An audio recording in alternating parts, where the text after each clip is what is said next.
Hello Scorpio, how are you? Welcome to your weekly reading with me, Cindy. This is for Scorpio, Sun, Moon, Rising, maybe Venus.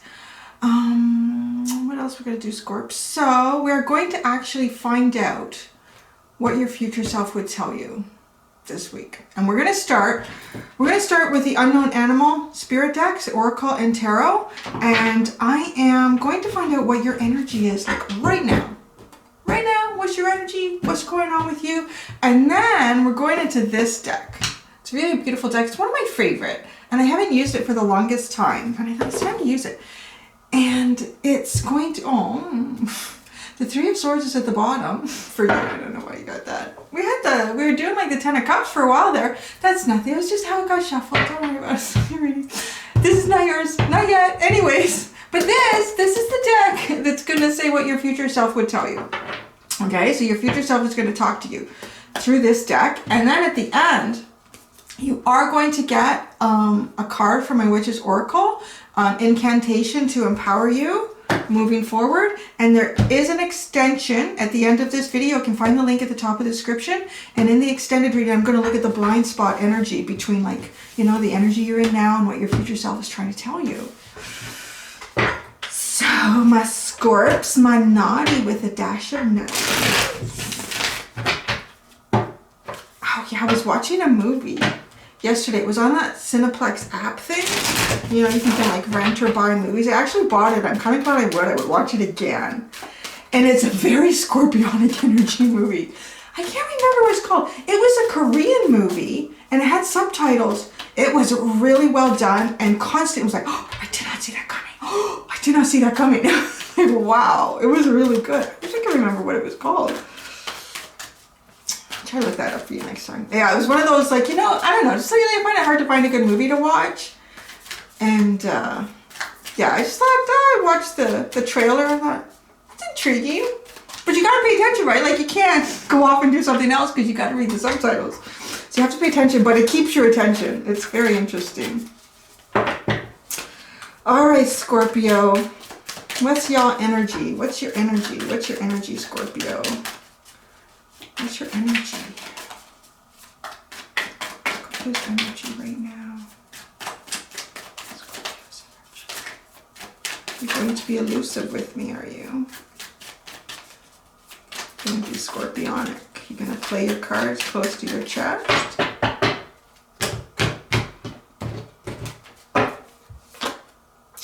You are. You want me to pull it out of you. The Crow, very intuitive. Ooh, listening to your spirit guides, allowing the universe to guide you, kind of playing with your intuition, being very playful with your intuitive abilities here. Looking outside, like using your intuition to kind of look outside the box, look at yourself outside of the box, look at others outside of the box. The Otter is at the bottom. Very happy, playful energy. Kind of expecting... Ooh, the hyena's in the back. Swan. Something with the hyena. You are. It's like playing your cards close to your chest. I get like this card, a little bit of that scorpionic energy. With the moon, the dark side and the light side of the moon. But the Otter, like the very light side, the very playful side of you is what people are kind of seeing here, right? Because this is being very playful with your intuition. But there's a dark, mysterious side underneath all that.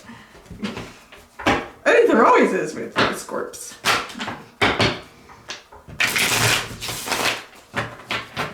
Gosh, I wish I remember that movie. It was good. I think a lot of people, I think Scorpios like, ooh. I think I enjoy movies like that because I find like my intuition talks to me, or I just knew this morning that my son was going to spill his grape juice on the rug. I knew it was going to happen. I was like, yeah. And it did.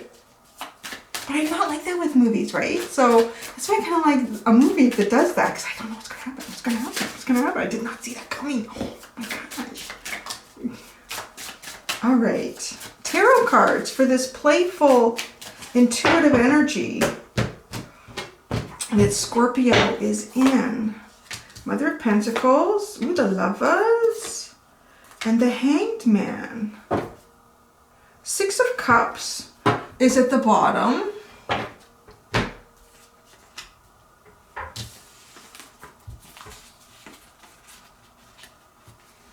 Mother of Pentacles, the Lovers, and the Hanged Man. It's interesting, because the Hanged Man for me, well, the Bat is like being guided by spirit too, being guided by your intuition, listening to, well, listening, like hearing yourself, your deeper self speak to you. But it's hanging, right? It's not actively doing anything. And then the Mother of Pentacles is not. I mean, at least in this card, like I'm feeling that, right? Like the energy of the Mother of Pentacles and the Hanged Man is sort of stagnant. It's just sitting there. And then between that is this Lover's energy, which is, you know, associated with choices. It could be romantic connections, but it's all full of color and lots of movement. I mean, these birds are flying through the air, so there's a lot of movement in that. It's kind of funny because, you know, I look at this like the crow's third eye, but it's not in a place where most third eyes sit, like right up here. It's, you know, that's why the crow is being very playful with their intuition. They've taken it out of a normal perspective and they're kind of like playing with it all over the place and seeing what can happen. And it's interesting because the color in this is reflective of the color in the Lover's card. She could even be having an affair in your mind. Say, like, it's almost like that. Like, in the reality of life, you're looking after what you need to look after. It's almost like your intuition is telling you, or you know, I don't know. There's something here with this Hanged Man and the red eyes are all lit up. It's a very intuitive energy. The Bat. Echolocation, thank you. The other day it came up, I'm like, is that sonar? No, sonar's in the water. Yeah, echolocation, that's what it was. Because of course, echo is in the air. So, you know, that's how I get that. Like, you know, reading things, getting information in ways that other people wouldn't, but you just sit there with it. You're just sitting there with it. Almost, yeah, like having, like the Lover sits in this energy of the third eye somehow. That's interesting. I think I might clarify that pile for you. So now we're going to see what your future self would tell you. See what your future self would tell you. What would this future self... Oh, gosh, that's a mess. Holy cow. The cards are literally fighting me. What the heck? Wow, what is happening? All right, simmer down. Let's try that again.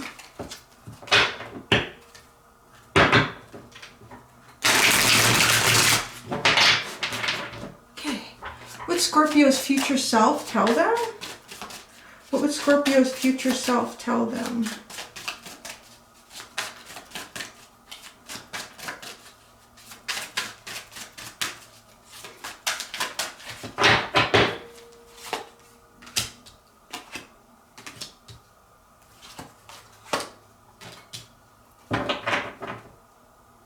Seven of Wands, Five of Pentacles, Seven of Swords, jeez. So the underline of your future self's conversation here is sort of defensive. Whoops. Isn't that interesting? Like the cards were literally fighting me when I was trying to shuffle them. Seven of Wands, kind of defensive here. The Five of Pentacles is feeling like left out in the cold, not belonging to anybody or anything or anyone. And then the Seven of Swords is, well, wanting to get the hell out of that. Okay, that's good. That makes sense now that we talk it out. And then it's upside down, so then I don't read it past that point. But yeah, like being defensive, not sure about where you stand with people. Because you need to get up on the higher ground here to kind of see, to get a better perspective. Oh, and maybe that's why you're playing with your intuition like that. You're trying to, like, move your vision around in a way, try to see things in a way that you don't normally see things. Right? With the Hanged Man, too. Because you're just not sure. But I like that and the Five of Pentacles and then the Seven of Swords, that tells me like just trying to get away from that energy no matter what with the Seven of Swords. It's just getting away from that energy. The Hierophant, the Seven of Cups, and the King of Cups.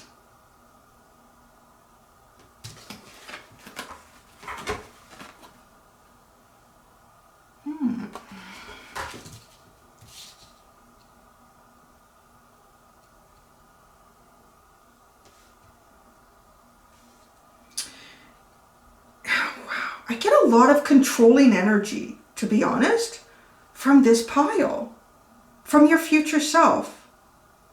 Like a lot of controlling energy. The cards were fighting with me, and then this is all a little bit combative, like trying to get away from that too. And then with the Hierophant and the Seven of Cups, it feels repressive. It's just feeling very repressive.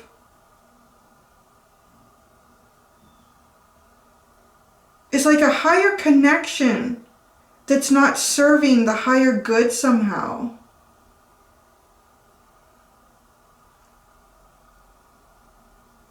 This King of Cups, I'm getting like a double message on it. It's kind of coming in and helping to feed this feeling of suppressive energy.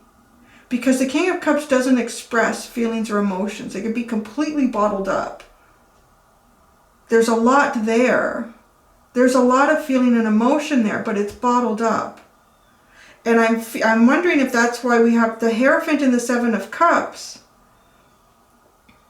It's like you can't see a way through this. There's so many possibilities. It's almost endless. And almost like having too many choices makes it feel like there is no choice to be made somehow.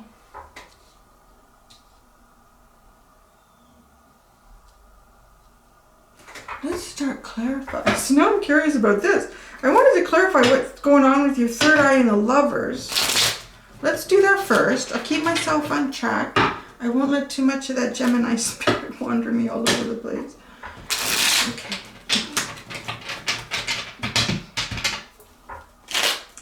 This third eye energy and the Lovers for Scorpio. This third eye energy and the Lovers for Scorpio. The Eight of Pentacles and the Knight of Wands. Wanting to rush into something, but like I feel like you can't, because the energy on the other side is very responsible, very stable. It's not moving. And with the Eight of Pentacles, maybe you can't. Maybe you have to focus on working on things. There's things you need to work on internally, things you need to work on at your job. It's almost like trying to create movement through your intuition somehow.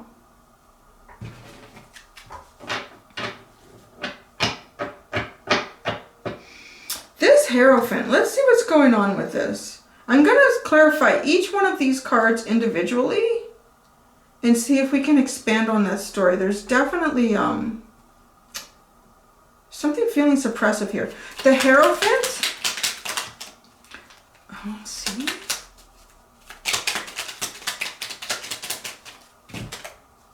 Oh, it is. Look at it. The Queen of Cups and the Eight of Swords. Like, it's totally suppressive. It's a very suppressive energy. So why is your future self telling you this? So your third eye here has a desire almost to come out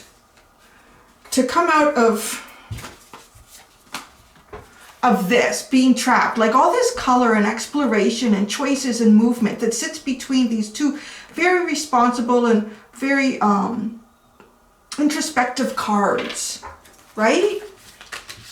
I'm kind of feeling like this, I don't know. Let's see what's it. Seven of Cups. The Seven of Cups. Yeah, there's so many choices, it feels like there isn't a choice. The Nine of Swords, see? Like you can't, oh my gosh.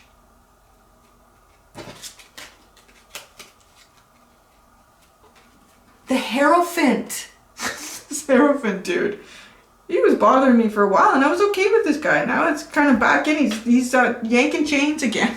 So the Seven of Cups, look, the Nine of Swords, the Death card. There you are, trying to get yourself going with, you know, wanting to move forward, wanting to have joy in life, express yourself openly, right? But then the Hierophant, boom. And what is the Hierophant doing over here? You know, like the Queen of Cups is expressing feelings and emotions. Eight of Swords, boom. I think the Hierophant's saying, screw you. So, yeah, we have some pretty, that is very suppressive. Now, what does the Hierophant represent? The Hierophant represents, and I'm feeling it in this, the structures that we have created in our society. So there's something here, some sort of responsibility, some sort of societal responsibility, commitments that you've made to other people that are like standing in front of you very strongly.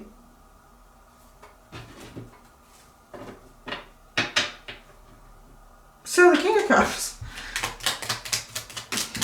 I think y'all should just go watch that movie. It's like, you know what? That's a lot easier to deal with. Just go watch a movie, make some popcorn. Yeah. Oh my gosh. Guys, you're killing me. The Page of Cups, the Magician, the Four of Pentacles, the Hermit. Oh. Okay, this is the King of... Whoa, the Hermit just fell down there. The Hermit just fell down.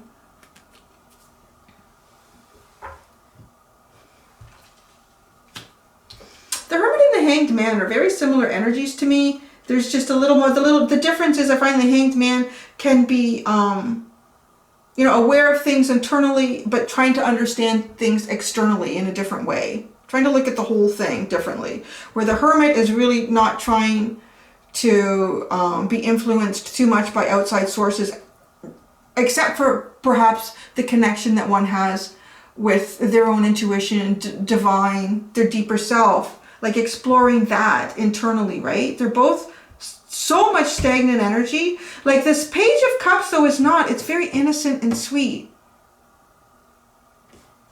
It's almost like that's the only way to escape this. That's it. I'm trying to figure out what your future self is telling you here. The Page of Cups is the only way to kind of manifest forward here because there's so much, it's like going under the radar. Because the Hierophant is that, it's the boss of the corporation. It's the leader of the government. It's the leader of the church. It's, you know, it's all of that stuff. It's the commitment you made to your partner. It's any contract that you've signed that's in the three-dimensional. It's you know, the whole concept of spirituality, existence, your soul, what your journey in life is, and then taking that down and making it three-dimensional and creating a construct around it. So that's standing here in front of you, almost like a big wall. But your future self, it's almost like here to give you a little tiny nugget. This Page of Cups, the Page of Cups is kind of playful and cute and sweet. It's innocent. The innocence. Because the innocence is what's going to get under the radar of the Hierophant. Right? You go to a church and, you know, everybody has to sit quiet and listen. You're not well, that would be rude too, right? Like if someone's standing up there and regardless of how I feel about religion, it would still be rude if someone's taking the time to put something together and they're talking to you. Get a listen. But the kids, they could be in the back playing, right? Like if it's like they're kids, you know, they're going to run up and down the aisle.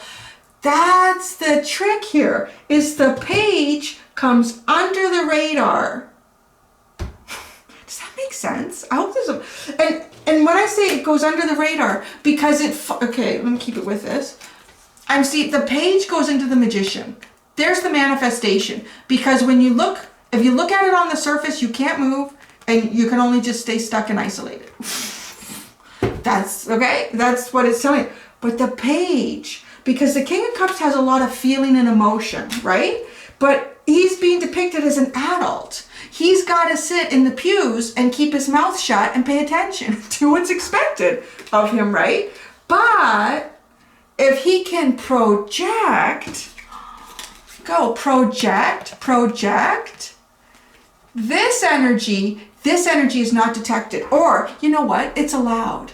It's allowed by the Hierophant. You're allowed to be the Page of Cups. That's such a fascinating reading, the way that is coming through. Your future self is sneaky. Because this is a difficult thing to push through. This Hierophant is very suppressive.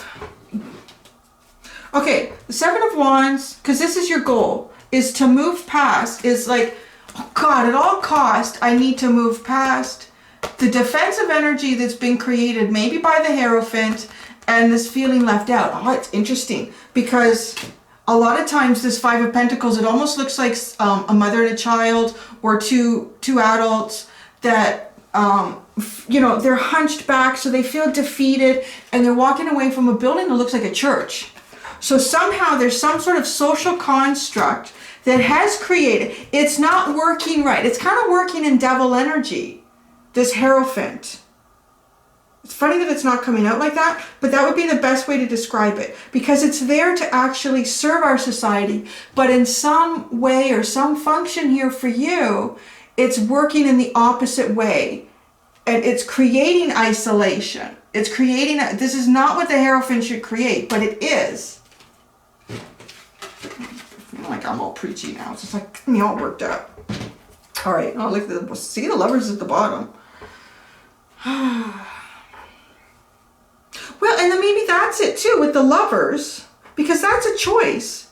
You could also be in some sort of cultural situation where maybe you're madly in love with someone, but culturally it's not acceptable. It's not. Like, you could be, depending on your culture too, you could be from two different cultures, ethnic backgrounds, and it's frowned upon by whatever culture you're in, or the person that you're in love is in. And this Hierophant, this societal energy is so almost, you know, like, what if you can't go out and hold each other's hands and kiss in public or whatever it is because people are going to frown at it. You can go out and wave. Go out and wave. You can toss a ball. I don't know. It's almost like as long as it doesn't look too romantic, it's okay.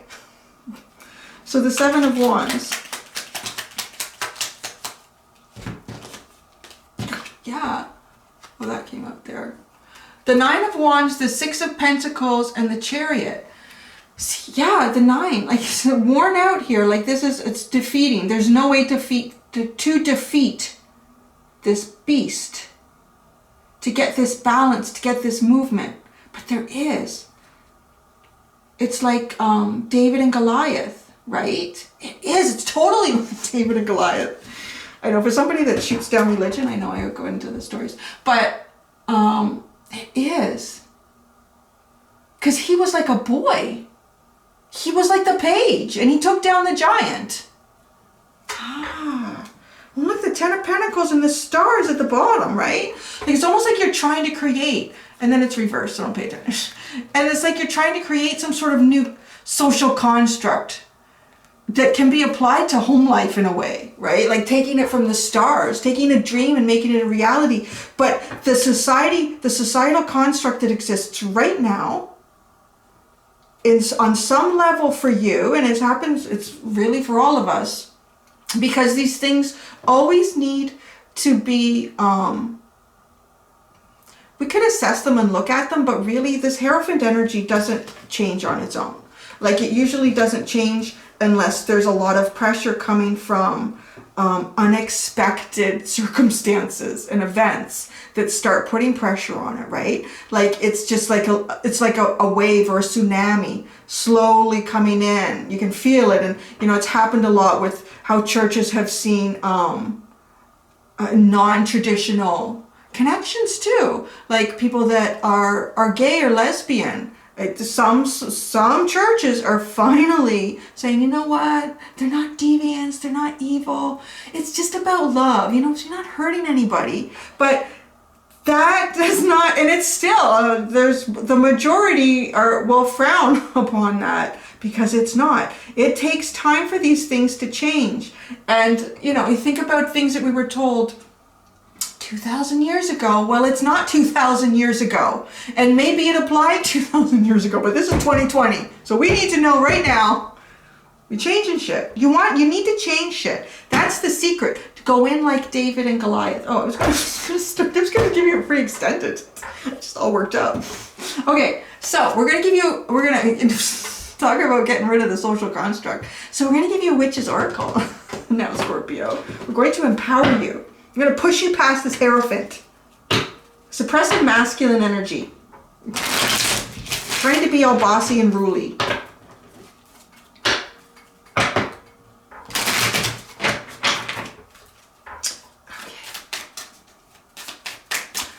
an incantation for Scorpio. Well, you wanted that quick.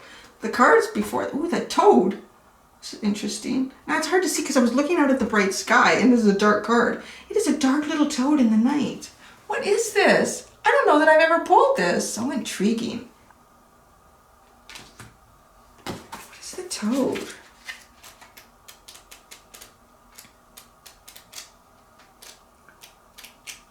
The toad. I need a sip.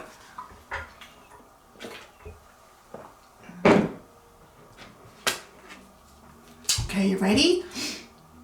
For thousands of years, frogs and toads have been associated with myths, folklore, and magic. Many of these myths portray them as demons, creatures associated with the devil. Poor little things. Some cultures, however, viewed them in a positive light and saw them as representative of good fortune, protection, rain, fertility, and changing bad luck to good.